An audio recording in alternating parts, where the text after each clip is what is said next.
Hello students, welcome to my YouTube channel Home Education. Today I am going to explain the poem A Thing of Beauty is a Joy Forever from Flamingo book class 12 CBSE board. Are you ready?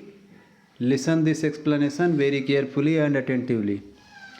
तो students इस explanation को सुनते हुए आप मेरे channel home education को subscribe कर लें ताकि आपको इंग्लिश ग्रामर और लिटरेचर का लेटेस्ट अपडेट मिलता रहे। आइए सीधे एक्सप्लेनेशन पर आते हैं। A thing of beauty is a joy for ever. एक सुंदर वस्तु हमेशा आनंद देती है।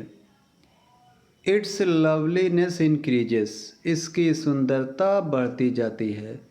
It will never pass into nothingness.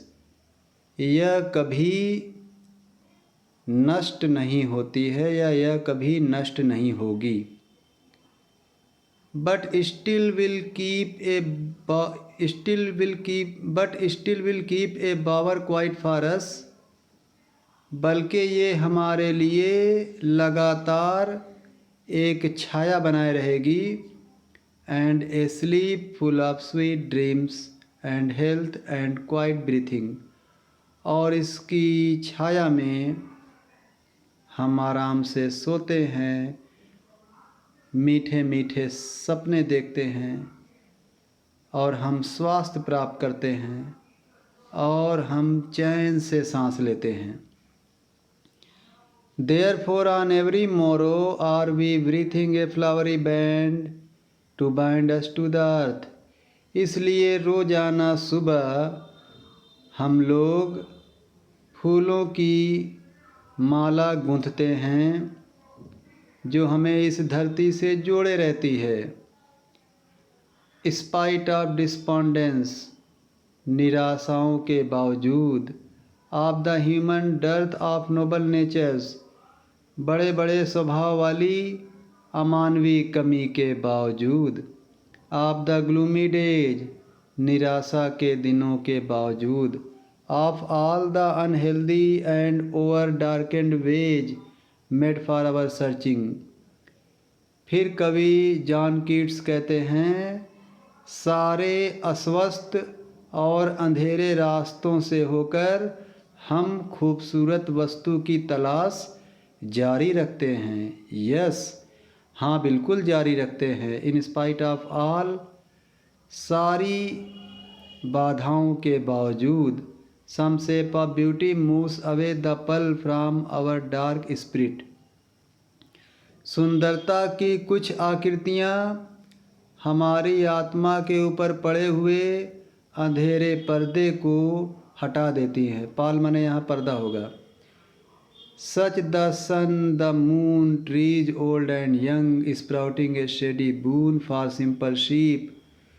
अब यहाँ पर कवि जी कुछ सुंदर वस्तुओं का एग्जाम्पल दे रहे हैं।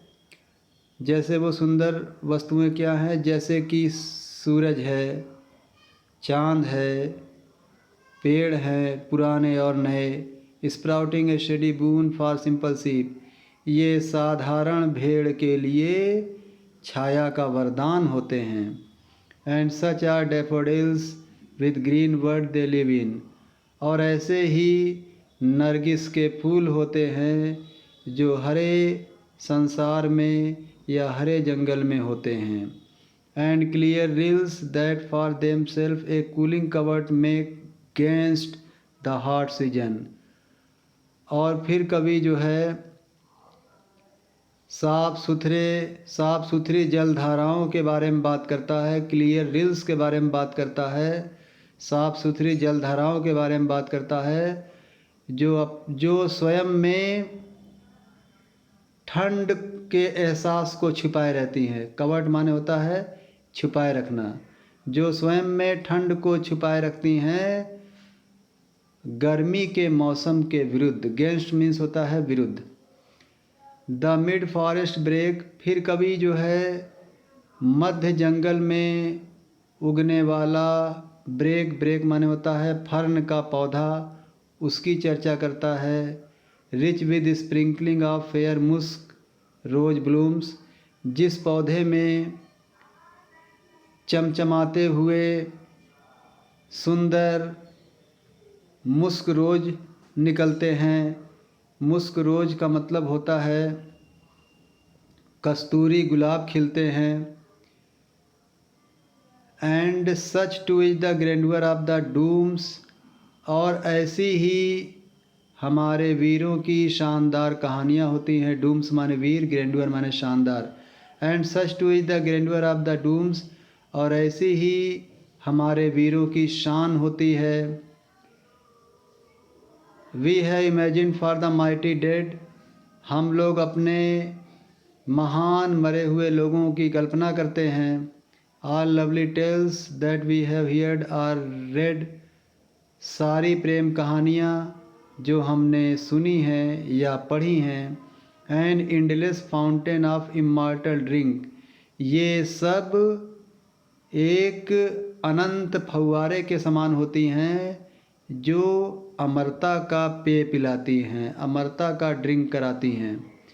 Pouring unto us from the heaven's brink, और ये अमरता का फव्वारा हमारे ऊपर स्वर्ग के किनारे से गिरता है। हेवेंस ब्रिंक का मतलब होता है स्वर्ग के किनारे से गिरता है। तो स्टूडेंट्स, कैसी लगी ये poem a thing of beauty is a joy for ever. John Keats के द्वारा ये लिखी गई पोएम है, और इस पोएम को बहुत ध्यान से सुनिएगा, इस पर अपना कमेंट करिएगा, इसे लाइक करिएगा, और मेरे चैनल होम एजुकेशन को अवश्य सब्सक्राइब कर लीजिएगा। Okay, thank you so much.